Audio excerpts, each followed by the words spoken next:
Assalamualaikum warahmatullahi wabarakatuh. Perkenalkan, nama saya Lutfi Gianita dengan NIM 152510005. Prodi Bisnis Digital, kelas BD 25C1. Mata kuliah Pengantar Akuntansi, dosen Ibu Neng Asia, SEMM. Jadi, kali ini saya ingin menjelaskan tentang tugas UTS pengantar akuntansi. Di sini saya bakal menjelaskan apa itu akuntansi, siklus akuntansi, dan contoh pencatatan transaksi, usaha bengkel tuan Adi reparasi.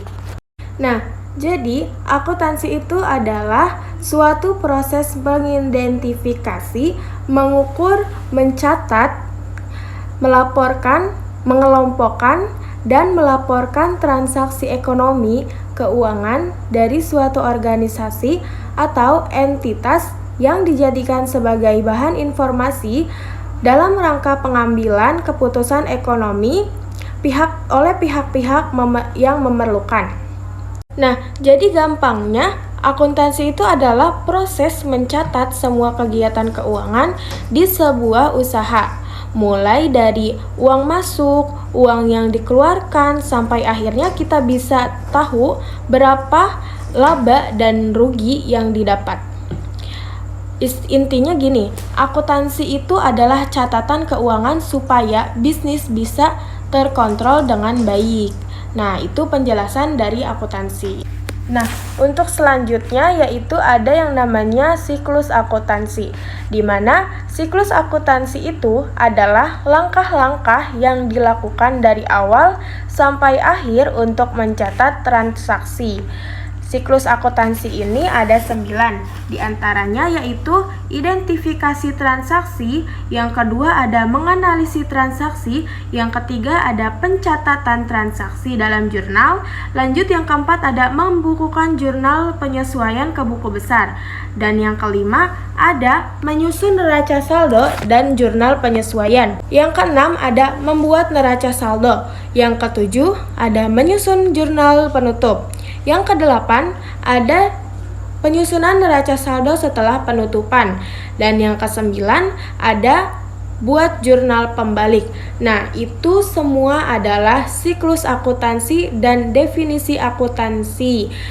Nah, jadi di sini saya ingin menjelaskan secara satu-satu apa itu siklus akuntansi. Nah, siklus akuntansi ini kan tadi ada 9 ya, di mana yang 9 itu ada identifikasi transaksi, menganalisis transaksi, terus ada pencatatan transaksi dalam jurnal, terus juga ada membukukan jurnal penyesuaian, terus ada menyusun neraca saldo, juga ada membuat neraca saldo penyesuaian untuk laporan, lanjut ada menyusun jurnal penutup, lanjut juga ada penyusunan neraca saldo setelah penutupan, terus ada buat jurnal pembalik.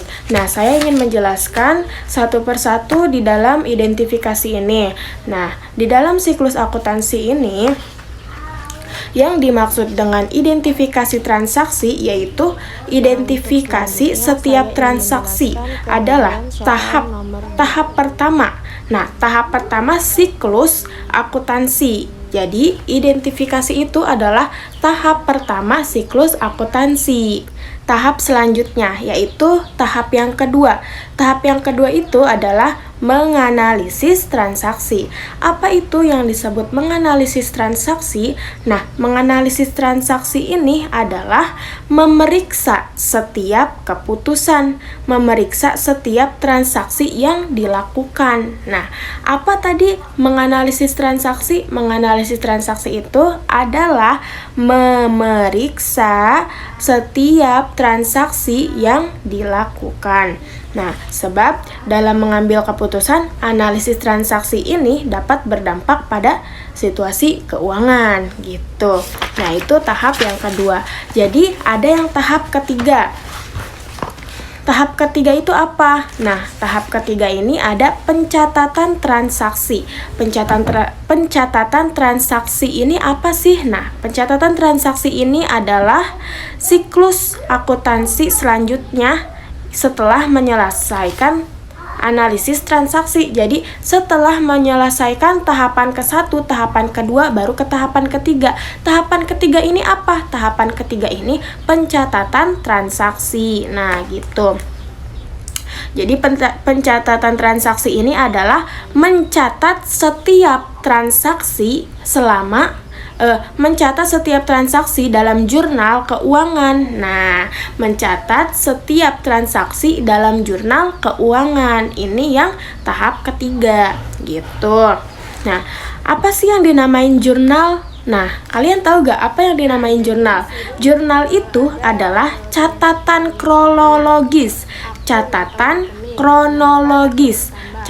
kronologis transaksi. Nah, catatan kronologis transaksi selama periode waktu tertentu. Nah, jadi jurnal ini adalah catatan kronologis transaksi selama periode waktu yang tertentu yang berguna dalam akuntansi. Nah, berarti jurnal ini perlu untuk untuk mencatat kronologis transaksi gitu selama periode waktu yang tertentu. Nah, selanjutnya ada tahapan yang keempat. Apa itu tahapan yang keempat? Nah, tahapan yang keempat ini ada membukukan jurnal penyesuaian ke buku besar. Nah, apa itu yang disebut membukukan jurnal penyesuaian ke buku besar itu? Nah, jadi membukukan jurnal penyesuaian ke buku besar ini adalah memindahkan semua transaksi dari jurnal ke buku besar. Nah, jadi memindahkan transaksi dari jurnal ke buku besar. Biasanya ini tuh disebut sebagai pembukuan gitu. Nah, pembukuan ini tuh merinci aset yang dilaporkan dalam satu periode gitu. Tujuannya untuk memudahkan proses identifikasi dalam jurnal. Nah, itu yang tahapan keempat, yang tadi membukukan jurnal penyesuaian ke buku besar. Setelah itu ada tahapan yang kelima, di mana tahapan yang kelima ini adalah menyusun neraca saldo dan jurnal penyesuaian. Apa sih menyusun neraca saldo dan jurnal penyesuaian itu? Nah, jadi di sini dijelaskan menyusun neraca saldo dan jurnal penyesuaian adalah langkah-langkah berikut dalam tahapan proses akuntansi yang harus seorang akuntan selesaikan. Nah, jadi menyusun neraca saldo dan jurnal penyesuaian ini proses akuntansi yang harus seorang akuntan selesaikan gitu. Nah, tujuannya tuh agar tahapan proses akuntansi ini tersusun dengan rapi gitu. Selain itu juga kita tuh harus membuat pencatatan dalam jurnal penyesuaian jika ternyata beberapa transaksi tersebut belum tercatat atau jika menemukan kesalahan dalam neraca saldo gitu. Nah, selanjutnya ada tahapan yang keenam. Tahapan yang keenam ini adalah membuat neraca saldo, penyesuaian serta laporan. Nah, apa sih yang yang disebut membuat neraca saldo? Membuat neraca saldo itu apa gitu? Nah, buku neraca saldo yang membuat neraca saldo ini adalah fase berikutnya dalam siklus yang tadi sudah dijelaskan gitu. Selanjutnya itu ada membuat neraca saldo, penyesuaian serta laporan keuangan. Apa itu yang disebut membuat neraca saldo, penyesuaian serta laporan keuangan? Yaitu adalah fase berikut dalam siklus ini. Buku neraca saldo yang telah dibuat sebelumnya dengan memperhatikan jurnal penyesuaian menjadi dasar penyusun neraca penyesuaian, yaitu terbagi menjadi aktiva dan pasiva, di mana aktiva dan pasiva ini disusun sehingga kedua saldo jumlahnya sama besar. Nah, jumlahnya keseluruhan dalam aktiva dan pasiva harus diperhitungkan saat menyusun neraca saldo gitu. Nah, jika tidak nanti akan terjadi kesalahan perhitungan. Nah, di mana sehingga laporan keuangan ini tidak dapat kamu buat gitu. Nah, setelah aktiva dan pasiva di dalam buku neraca saldo sama, maka laporan keuangan ini bisa mulai dibuat gitu. termasuk laporan laba rugi, laporan perubahan modal, laporan arus kas, dan neraca yang memperhitungkan likuiditas, solvabilitas, dan fleksibilitas gitu. Nah, setelah itu kemudian lanjut ke tahap yang terakhir, yaitu membuat jurnal penutup dalam proses akuntansi. Nah, terus yang ketujuh, tahapan yang ketujuh yaitu menyusun jurnal penutup sebagaimana yang tadi dijelaskan sebelumnya. Menyusun jurnal penutup itu adalah langkah terakhir pada tahapan siklus akuntansi ini gitu. Nah, jadi menyusun jurnal penutup ini adalah siklus terakhir dalam tahapan siklus akuntansi ini. Nah, pada jurnal penutup ini kamu buat dengan menutup rekening nominal atau rekening laba rugi gitu. Jadi dapat menutup kedua akun dengan menyetel nilai setiap rekening ke 0. Rekening ini akan ditutup untuk melihat aliran di sumber untuk periode akuntansi yang masih berjalan gitu. Nah, jadi jurnal penutup ini dapat kamu gunakan untuk mengevaluasi setiap tindakan yang dilakukan selama periode setelah rekening tutup. Nah, gitu. Jadi jurnal penutup dapat membantu awal periode baru untuk 8. Yang ke-8 ini ada apa nih di tahap yang ke-8? Di tahap yang ke-8 ini ada penyusunan neraca saldo setelah penutupan. Nah, jadi penyusunan neraca saldo setelah penutupan ini bersifat opsional setelah jurnal penutup. Nah, jadi nantinya akan ada menyusun neraca saldo, isi neraca saldo. Nah, di dalam berikut itu adalah daftar saldo. Menyusun neraca saldo itu adalah daftar saldo rekening buku besar yang ada setelah jurnal penutup. Singkatnya, neraca saldo itu hanya menunjukkan saldo untuk rekening yang permanen saja. Nah, tujuannya untuk menyusun ini adalah untuk mendapat hasil yang meyakinkan tentang keseimbangan saldo gitu. Nah, untuk selanjutnya ini yang terakhir ada buat jurnal pembalik, di mana jurnal pembalik itu seperti menyusun neraca saldo. Nah, jadi nggak beda jauh lah ya gitu. Setelah penutupan, tahap siklus akuntansi ini juga opsional. Nah, dia juga opsional nih buat jurnal pembalik ini. Nah, jurnal pembalik ini dibuat untuk memudahkan pencatatan transaksi yang terjadi berulang kali pada periode berikutnya gitu. Nah, jurnal pembalik ini sering dilakukan pada awal periode berikutnya. Nah, sehingga jurnal penyesuaian dapat digunakan sebagai acuan dalam pembuat jurnal. Nah, yang mana setiap transaksi dalam jurnal penyesuaian akan balik gitu. Lalu dalam jurnal pembalik, transaksi yang awalnya kredit dan tercatat dalam jurnal penyesuaian akan berubah menjadi debit. Tabel berikut. Nah, jadi di sini tuh kayak ada tabel. Nah, saya menjelaskan sedikit ya tentang di sini, nanti saya bakal menjelaskan di lewat share screen.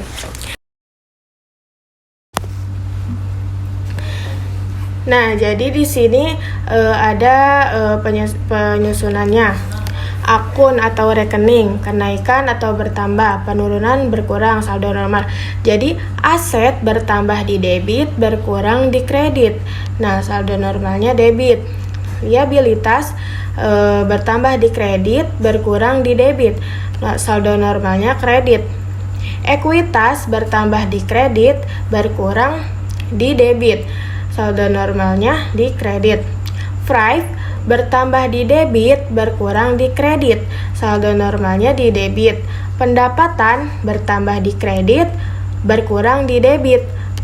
Saldo normalnya kredit. Biaya-biaya bertambah di debit, berkurang di kredit. Saldo normalnya debit. Nah, oke, baik. Jadi saya di sini ingin menjelaskan soal nomor 2. Pada tanggal 1 Januari, Tuan Andi menginvestasikan uangnya sebesar 20 juta untuk membuka usaha reparasi bengkel dengan nama Andi Reparasi. Jadi, tanggal 1 Januari 2015 masuk ke kas. Kita di sini memposisikan sebagai perusahaannya. Nah, jika Tuan Andi menginvestasikan uangnya sebesar 20 juta, maka termasuk kategori kas. Kasnya itu bertambah di debit senilai 20 juta. Maka dicatatnya di sisi kredit. Nah, 20 juta ya masuknya. Lalu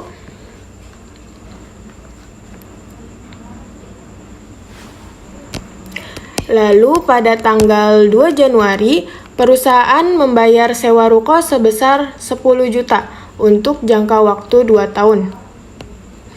Nah, di tanggal 2 Januari ini, perusahaan membayar sewa ruko sebesar 10 juta untuk jangka waktu 2 tahun.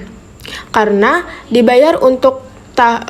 untuk 2 tahun ini diakui sebagai sewa dibayar di muka, termasuk kategori aset yang bertambah 10 juta dicatat di sisi debit. Nah, jadi di tanggal 2 Januari ini dicatatnya di sisi debit.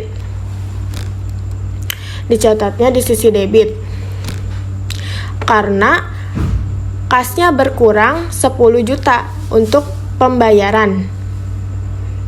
Nah, dicatatnya di sisi kredit.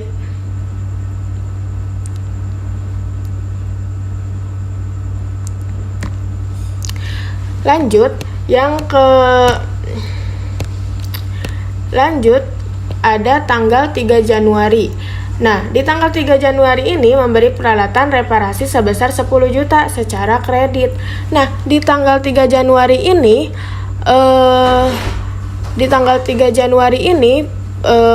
aset atau peralatan bertambah 10 juta dicatat di sisi debit. Jadi di tanggal 3 Januari ini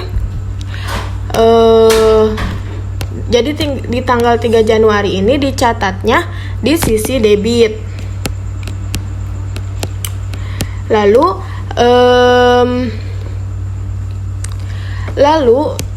di tanggal 5 Januari.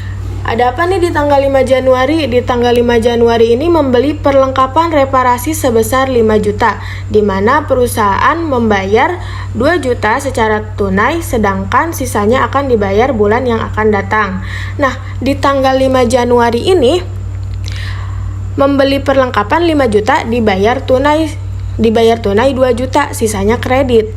Perlengkapan atau aset bertambah total 5 juta dicatat di sisi debit. Jadi di tanggal 5 Januari ini dicatatnya di sisi debit. Lalu kas atau asetnya itu berkurangnya 2 juta sebesar yang dibayar tunai, dicatat di sisi kredit. Nah, dicatatnya di sisi kredit. Lalu utang usaha liabilitasnya bertambah 3 juta, sisanya dicatat di sisi kredit. Nah, lalu lanjut kita ke tanggal 6 Januari. Di tanggal 6 Januari memberikan jasa reparasi kepada pelanggan sebesar 10 juta, akan tetapi baru dibayar bulan yang akan datang. Nah, di tanggal 6 Januari ini memberikan jasa 10 juta, tapi baru akan dibayar bulan depan. Nah, otomatis asetnya bertambah. Piutang usaha aset bertambah 10 juta. Dicatat di sisi debit. Nah, terus pendapatan jasanya bertambah 10 juta meskipun uang belum diterima, dicatat di sisi kredit. Lanjut kita ke tanggal 7 Januari. Di tanggal 7 Januari ada menerima jasa reparasi dari pelanggan sebesar 7 juta secara tunai. Nah, menerima jasa reparasi sebesar 7 juta secara tunai, kas atau asetnya bertambahnya yaitu 7 juta, dicatat di sisi debit. Lalu pendapatannya bertambah 7 juta, dicatatnya di sisi kredit. Selanjutnya ada tanggal 9 Januari. Nah, di tanggal 9 Januari ini ada membayar tagihan listrik sebesar 500.000. Nah, di tanggal 9 Januari membayar tagihan listrik sebesar 500.000. Nah, beban listriknya itu bertambah 500 dicatat di sisi debit. Beban listriknya bertambah 500.000 dicatat di sisi debit. Lalu kas atau asetnya berkurang 500 dicatatnya di sisi kredit. Nah, terus selanjutnya ada tanggal 12 Januari. Nah, di tanggal 12 Januari ini ada membayar tagihan telepon sebesar 7 juta. Nah, membayar tagihan telepon sebesar 7 juta. Nah, beban telepon bebannya bertambah 700.000. Nah, di analisis jurnal ya, bebannya bertambah 700.000. Nah, dicatatnya di sisi kredit. Nah, lanjut ada tanggal 17 Januari menerima jasa reparasi sebesar 8 juta, akan tetapi proses pembayaran ditangguhkan. Nah, di tanggal 17 Januari ini transaksi menerima jasa reparasi sebesar 8 juta, tetapi pembayarannya ditangguhkan. Nah, ditangguhkan ini aset atau piutang usaha atau asetnya bertambahnya 8 juta dicatatnya di sisi debit. Nah, pendapatan jasanya bertambah 8 juta dicatatnya di sisi kredit.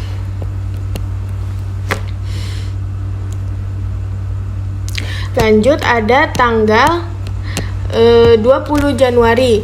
20 Januari ini meminjam uang ke bank sebesar 25 juta. Nah, di tanggal 20 Januari meminjam uang ke bank sebesar 25 juta. Kas atau asetnya bertambah 25 juta. Nah, uang pinjaman masuk dicatat di sisi debit. Terus utang banknya atau liabilitasnya bertambah 25 juta, dicatatnya di sisi kredit. Lanjut ada di tanggal 22 Januari. Di tanggal 22 Januari perusahaan melunasi transaksi tertanggal 3 Januari 2015. Nah, jadi di tanggal 22 Januari ini, perusahaan melunasi transaksi utang tertanggal 3 Januari sebesar 10 juta. Analisis jurnalnya, utang usaha liabilitasnya berkurang karena dilunasi atau dicatat di sisi debit. Terus kas atau asetnya berkurang 10 juta untuk membayar di catatan di sisi kredit. Lalu ada tanggal 25 Januari. Nah, di tanggal 25 Januari ini Tuan Andi mengambil uang sebesar 2 juta untuk keperluan pribadinya. Jadi di tanggal 25 Januari Tuan Andi ini mengambil uang sebesar 2 juta untuk keperluan pribadinya. Lalu Five Tuan Andi pengurang ekuitas bertambah 2 juta, dicatatnya di sisi debit. Lanjut, kas atau asetnya berkurang 2 juta, dicatatnya di sisi kredit. Lalu yang selanjutnya ada tanggal 28 Januari 2015. Nah, di tanggal 28 Januari ini ada membeli peralatan bengkel sebesar 15 juta secara kredit. Nah, lalu di tanggal 28 Januari ini membeli peralatan bengkel sebesar 15 juta secara kredit. Analisis jurnalnya yaitu peralatan asetnya bertambah. 15 juta, dicatatnya di sisi debit. Lalu utang usahanya atau liabilitasnya bertambah 15 juta, dicatatnya di sisi kredit. Nah, selanjutnya ada di tanggal 30 Januari 2015, yaitu membayar gaji karyawan sebesar 5 juta. Di tanggal 30 Januari ini transaksi membayar gaji karyawan sebesar 5 juta. Analisis jurnalnya, bebannya bertambah 5 juta. Mana bebannya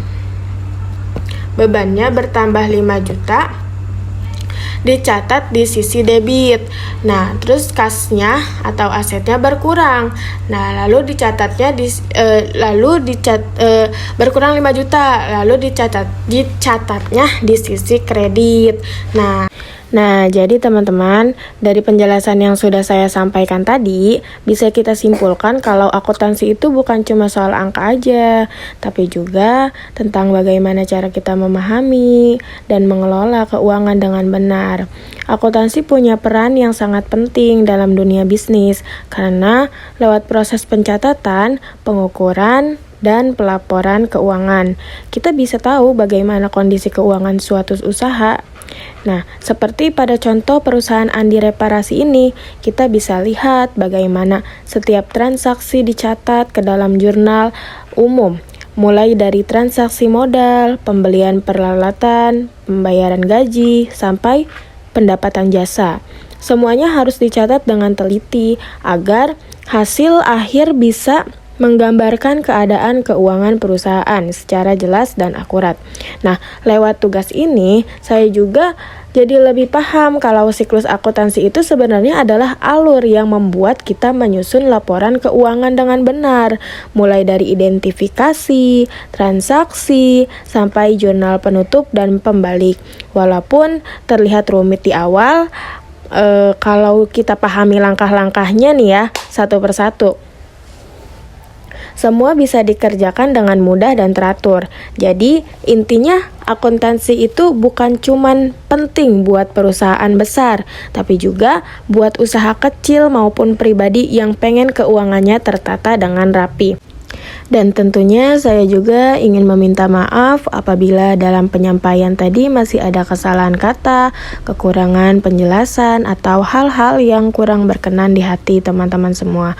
Saya sadar bahwa saya masih banyak untuk belajar, jadi saya sangat terbuka untuk menerima kritik dan saran agar kedepannya bisa menjadi lebih baik lagi.